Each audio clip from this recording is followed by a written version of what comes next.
설치. 부부 싸움.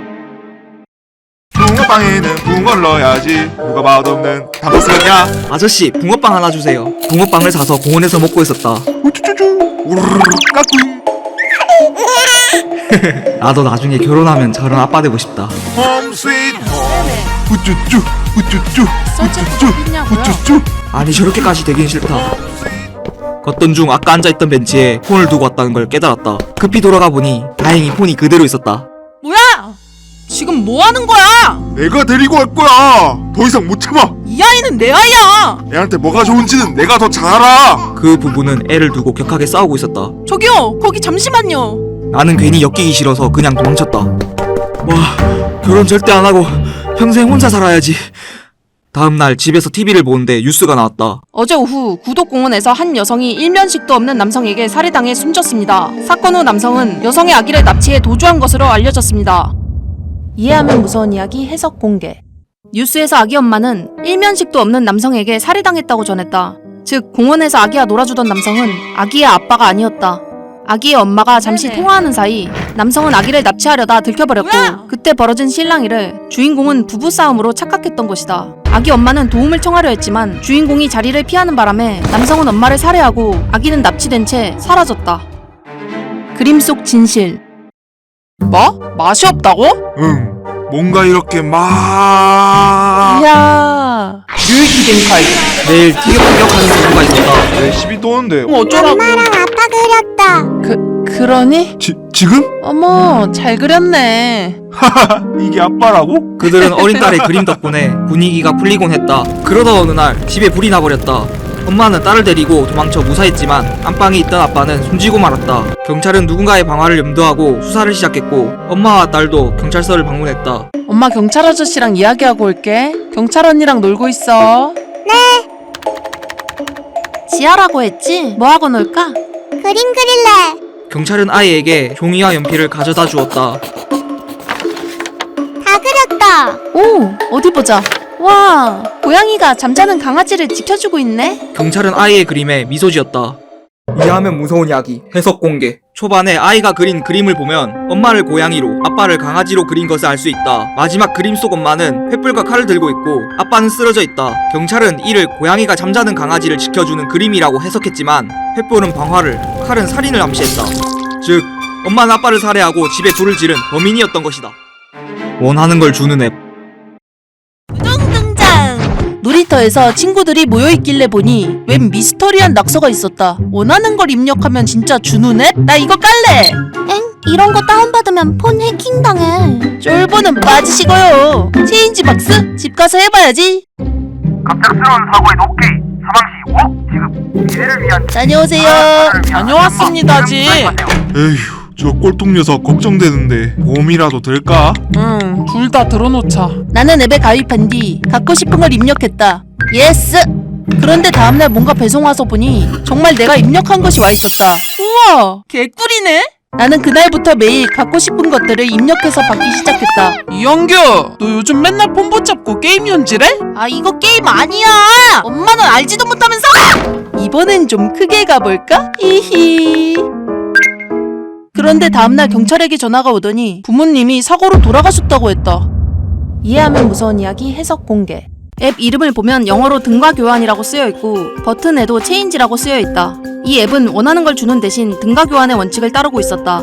형규의 엄마가 휴대폰 요금 고지서를 보고 게임 현질을 했냐며 따진 이유는 앱 개발자가 형규의 개인정보로 물건을 결제해 보내주었기 때문이다. 형규의 부모님은 사망 시 자녀에게 5억을 주는 생명보험에 둘 다 가입했다. 형규가 10억을 앱에 입력하자 앱 개발자는 부모님을 사고로 죽게 만들어 사망보험금 총 10억이 형규에게 돌아가게 했다. 돌반지. 오늘은 아이의 돌잔치 날이다. We never cry. 돌잡이 시간! 아이가 과연 무엇을 고를까요? 인피니티 건틀렛? 오늘 가족 절반은 사라지겠...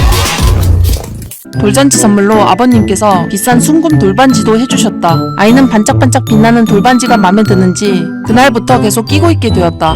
며칠 후 아이의 예방접종을 위해 버스를 타고 병원에 가고 있었다. 귀여워라. 아, 난 멋있다는 말이 더 좋은데. 그쪽한테 한 말 아닌데요? 손도 너무 귀엽다. 어떡해. 그러다 버스가 따뜻해 잠시 졸았는데 갑자기 아이가 울기 시작했다. 뚝 그쳐야지. 퀸 네버 크라이. 그러나 아이는 계속해서 울음을 터뜨렸다. 난 다른 사람들에게 눈치가 보여서 아이를 데리고 얼른 버스에서 내렸다. 내려서 아이를 자세히 본 나는 내 눈을 의심했다. 이해하면 무서운 이야기 해석 공개. 뒷좌석 여자는 아이를 귀여워하는 척하며 순금 돌반지를 훔치려 하고 있었다. 엄마가 졸 때 가위로 뭔가를 자르는 소리가 들리는데 이때 가위를 숨기는 모습이 보인다. 반지가 잘 빠지지 않자 끔찍한 방법을 사용해버렸던 것이다. 김장하는 날. 매년 시골에서 다 같이 김장을 한다. 삼도류, 도깨비 천사! 우와, 할머니 폰 미쳤다. 어머니, 올해는 김장 조금만 하신다 했죠? 오냐, 가볍게 요만큼만 하자꾸나. 근데 할머니, 바둑이는 어디 갔어요? 갔어요? 바둑이? 집 나갔다. 헐. 얼마 전 추석 때 같이 놀았던 멍멍이가 또 가출한 모양이었다. 매년 시골집 개가 바뀌는데 김치 냄새가 싫은지 김장날만 되면 개들이 가출한다. 아이고, 허리야. 여보, 힘들지? 난 쉬고 있어서 편한데. 이렇게 다 같이 열심히 김장을 하고 있으면 할머니가 부엌에서 수육을 삶아 오신다. 자, 고생했다. 이제 먹자. 가슴이 웅장해진다. 이 맛에 김장한다니까. 김장날 먹는 수육은 왜 이렇게 맛있지? 우리 집에서 기른 배추랑 고기라 그런 거지. 이해하면 무서운 이야기 해석 공개. 우리 집에서 기른 배추와 고기라는 할머니의 말은 집에서 기른 개도 수육고기로 쓰였음을 암시한다. 매년 김장 때마다 사라지던 개들은 가출한 것이 아니었던 것이다. 실종된 친구의 목소리. 똥똥똥똥똥똥똥똥똥. 나는 이마트에서 10년째 일하고 있다.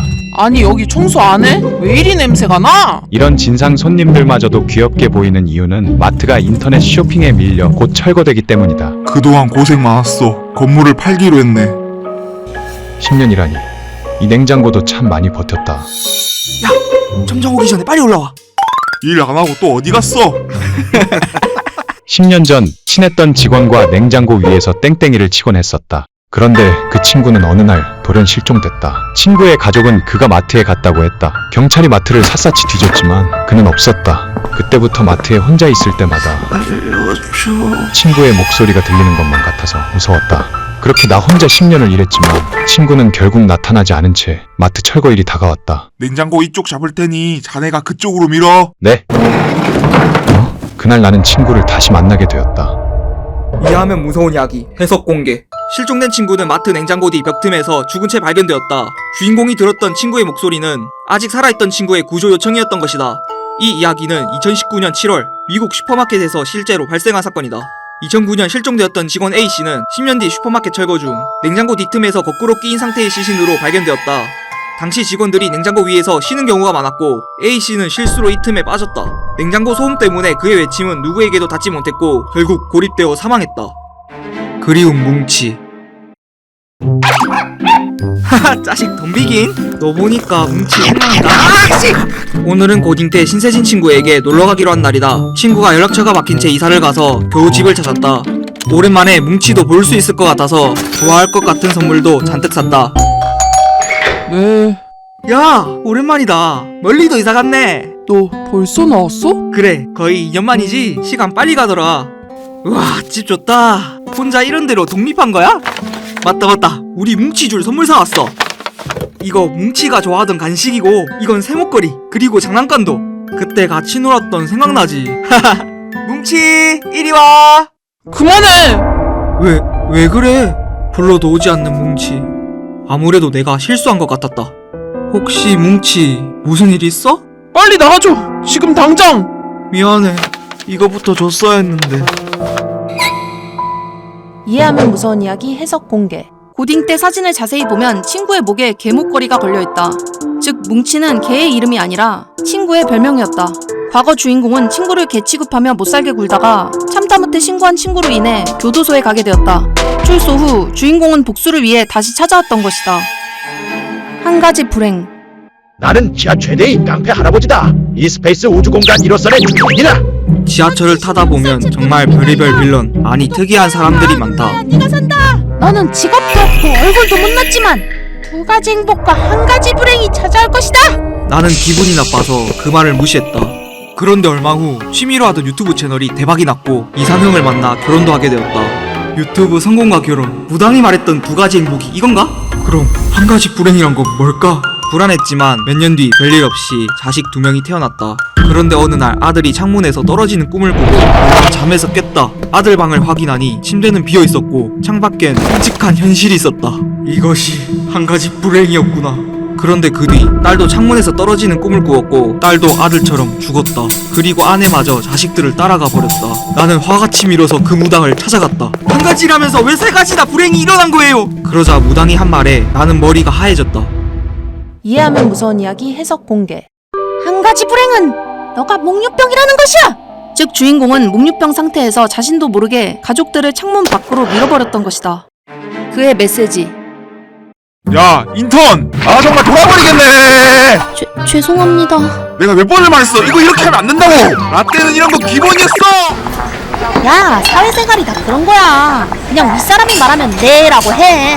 그보다 나 신상팩 질렀어. 나 좀 찍어주라. 친구에게 회사 일을 털어놨지만 괜히 말한 것 같았다. 침대에 누워 SNS를 보는데 세상 사람들은 나만 빼고 다들 행복해 보였다. 그런데 갑자기 모르는 사람에게서 메시지가 왔다. 누구지? 뭐야, 스팸인가? 나는 잠시 고민하다가 답장을 보냈다. 이상한 사람인가 싶었지만 따뜻한 메시지에 나도 모르게 고민을 털어놨다. 나는 얼굴도 모르는 그 사람에게 위로를 받고 그 뒤로 자주 메시지를 주고받게 되었다. 3개월쯤 지났을 때 그 사람이 만나자는 말을 꺼냈다. 나는 걱정과 설레임이 교차하는 마음으로 약속 장소에 나갔다. 안녕하세요. 아, 안녕하세요. 3개월 동안 도움이 되셨나요? 네? 이해하면 무서운 이야기 해석 공개. 그가 건넨 명함에는 AI 메시지 서비스라고 적혀있다.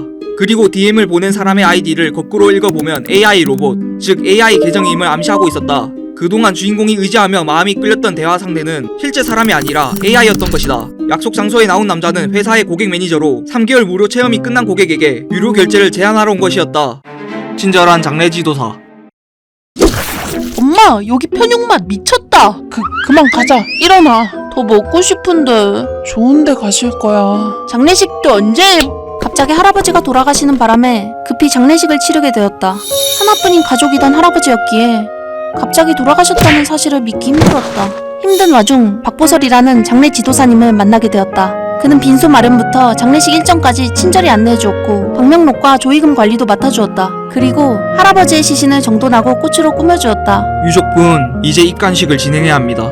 할아버지, 갑자기 이렇게 떠나시다니. 입간식이 끝난 후 그는 잠시 밖에서 기다려달라고 했다. 어? 이게 뭐지? 이제 화상토로 이동하셔야 합니다. 먼저 나가서 차에 타 있을게요. 나도 따라 나가려는데 장례식장 직원이 다급히 날 붙잡았다. 유족분, 방금 나간 분이 누구인지 아시나요? 네? 장례지도사님이신데요? 그런데 그분은 저희 장례식장 직원이 아니어서요. 이해하면 무서운 이야기 해석 공개. 장례 지도사가 안치실에 혼자 들어갈 때 펜치를 들고 가는 것이 보이는데 그는 시신들의 입을 열고 금리를 뽑아 훔치고 있었다. 그가 떨어뜨렸던 것은 시신의 금리였던 것이다. 이 이야기는 2020년 5월 부산의 한 장례식장에서 있었던 실화이다. 장례 지도사 A씨는 안치실에 침입해 시신들의 입을 열고 펜치를 이용해 금리 10개를 뽑아 훔쳤지만 이를 수상히 여긴 장례식장 직원에게 들켜 경찰에 체포되었다.